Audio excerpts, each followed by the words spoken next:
Well, welcome back and thanks for staying with us on the program this morning. In our concluding conversations this morning, we're looking at attaining the targeted $1 trillion economy. Many consider it a tall order. However, with deficits to the 2025 budget, there might be some news pertaining to hopes in terms of funding the budget, as the revenue report for the half year has come in.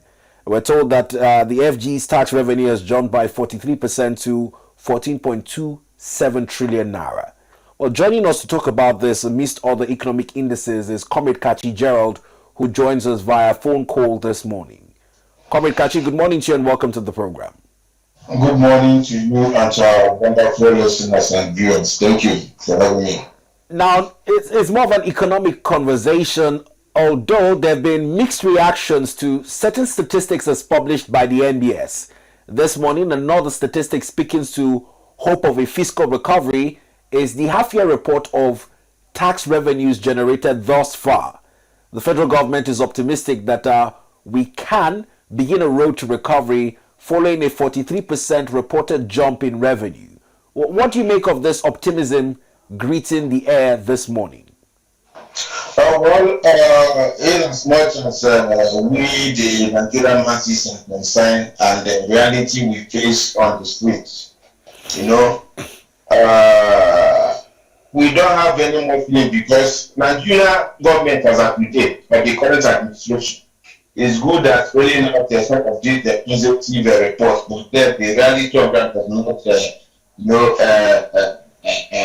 match with what they are saying. If maybe as a result of taxes they are collecting different fora, is generating up to 40% or plus, as they have claimed. Why are we still borrowing? Why are we going to National Assembly demanding for more approval, even though that nations have given the latest demand approval? Why are we still borrowing? These are some of the fundamental questions we are asking. If we are generating a lot as a result of multi-taxation regime that the government administration has embarked upon, why are we still borrowing? These are the fundamentals. So you can relax. Just yesterday, I also read that we heard that GDP have come up to 3.something%. They are wonderful news. But then the reality on ground does not translate or even show that these reports are in line with these things. So if our tax collection has really improved, why are we still borrowing? Now, these are very pertinent questions you've raised, and when we look at it from the other angle, particularly with the report coming in from the Lagos Chambers of Commerce and Industry, that our poverty rate and inflation is still persisting despite this reported GDP growth. It leads to a broader question of if it indeed is a cosmetic approach to try and make the country more inviting for foreign direct investment as against locally reviving other service sectors and the production economy. What do you think the federal government is prioritizing between the two in this regard? It's good to speak good of your country. It's good to market your country. It's good to, do whatever it takes to attract direct foreign investments. But then you cannot put that at the altar or detriment of your local manufacturers. You understand?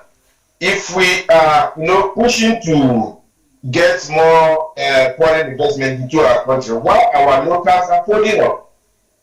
We have 4 refineries that are not working. The biggest refinery almost in the world, if not in Africa, Dangote refinery, is currently now importing crude from US. Whereas we have it here. We have the ones that are marked out for the local refineries that are not working.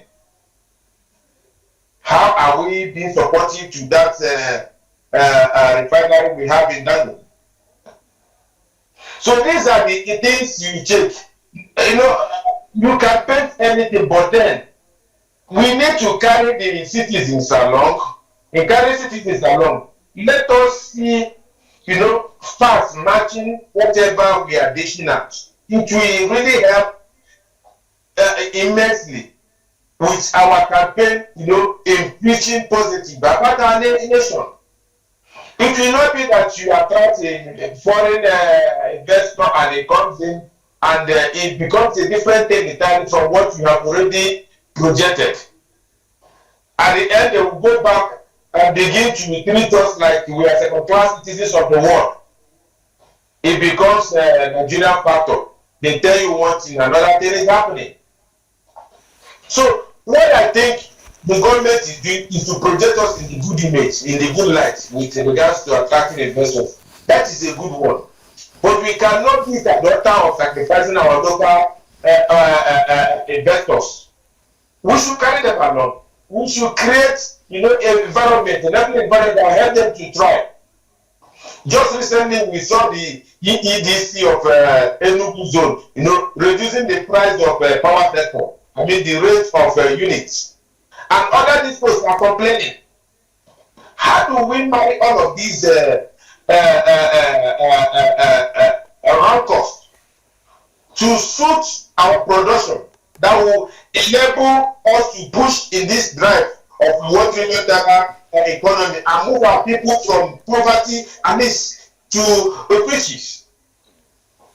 As of today, we are one of the worst performing countries with regards to this fight against poverty. Rather than moving our people away from poverty, it appears like this administration and their policies are taking more people down into poverty. Now, Comrade Katchy, unfortunately, we have patience, and maybe in no distant time, those policies will begin to yield fruit. We are here waiting for the fruit to be yielded. We are praying, we moved away from because of the movement of fuel subsidy. The government of Nigeria introduced EAT, and which is a wonderful thing. You understand? But then the efforts of government moving, persuading Nigerians to convert their cars into CNG, and to see how they can reduce a cost of transportation. Many have, moved to conversion of their vehicles into CNG use, but has they reduced the transportation, which is the primary aim of doing that? The answer is no. Even the accessibility of this CNG is a serious problem. Nearly somebody who waste the entire day queuing just to get the CNG.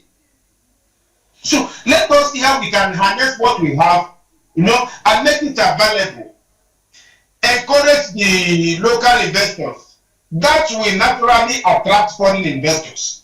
That we preach one thing, by the time they come in, they discover that what we preach is not the reality on ground.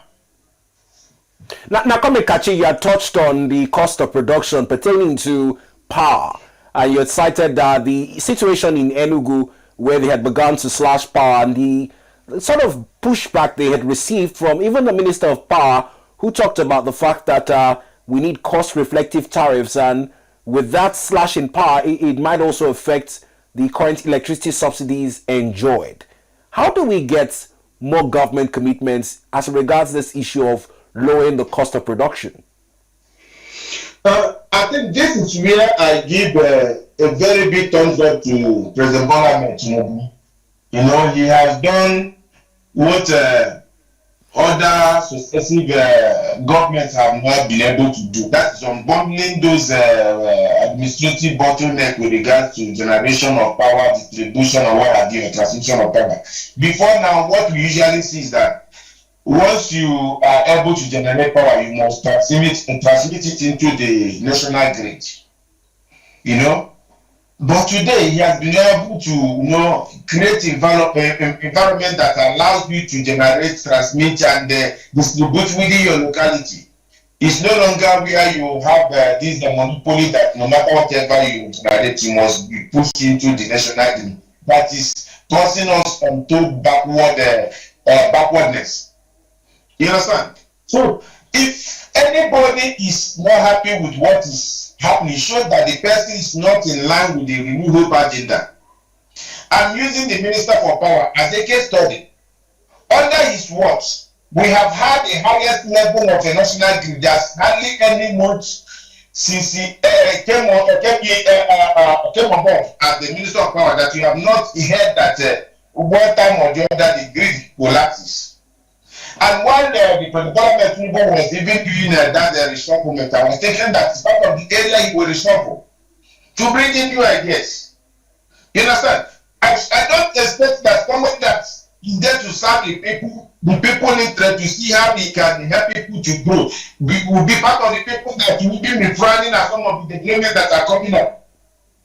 And that is why I give President Bola Tinubu thumbs up, because unlike the previous arrangements, when the Minister of Power sneezes, all the JCOs and the DISCOs will catch cold. But as it stands today, they are on their own. You understand? That is why they can dictate, price friendly that consumers or users will be, appeased with, that will help in production, that will help in, revitalizing the economy. And that is why you begin to see some cities, smart cities, that can hit their chest that they are having 247 electricity. Some can tell that at least out of 24 hours a day, they can boast of 18 hours of steady power supply. Unlike what we used to have in the past. So I don't expect it to. I think what it should be encouraging is the competitiveness that we have seen in other sectors like telecommunication, like we are seeing with the introduction of PIA that is helping Dangote, Refinery and other marketers, to compete with the price regulation or the pressures in the petroleum sector. This is what I expect.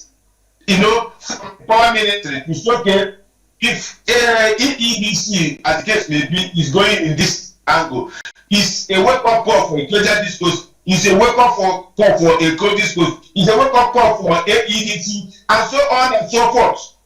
You understand? It should be a competitive market, not a place where we begin to talk about regulation, unification of prices. It helps nobody.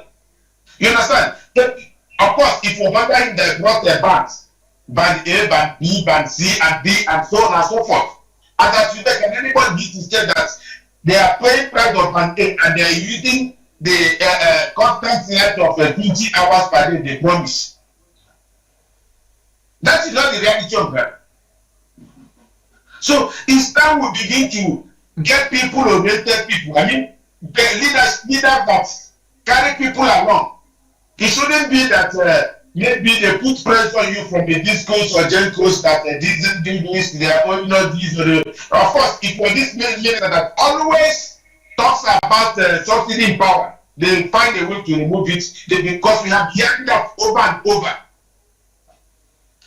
There are better ways we can do this. Thank God for President Bola Tinubu. Now that he has unbundled this, we should encourage every state, every region, to see how they can, build their own power plants. There are different sources of power. You can generate from solar, you can generate from dam, you can generate from wind, and so on and so forth. You understand? There are many ways they can even invest in these areas, generate. I think attract private investors. What they come in, if it requires them to give them little waivers, with regards to some of the people they will bring in, if it makes sense, if you generate your locality, even the local government or what at what level, you sell for those people. It will make a lot of sense. Than what we are having today, that one person will be talking about unification of prices or it doesn't know it cannot help with the competitive market we are looking for. All right. Well, Comrade Katchy Gerald, I'm afraid time is never our friend when we have some of these discussions on ways to better the plight of Nigerians amid the current economic challenges. But we thank you for always lending your voice to the advocacy, and we hope to have you next time on the program. Thank you for having me.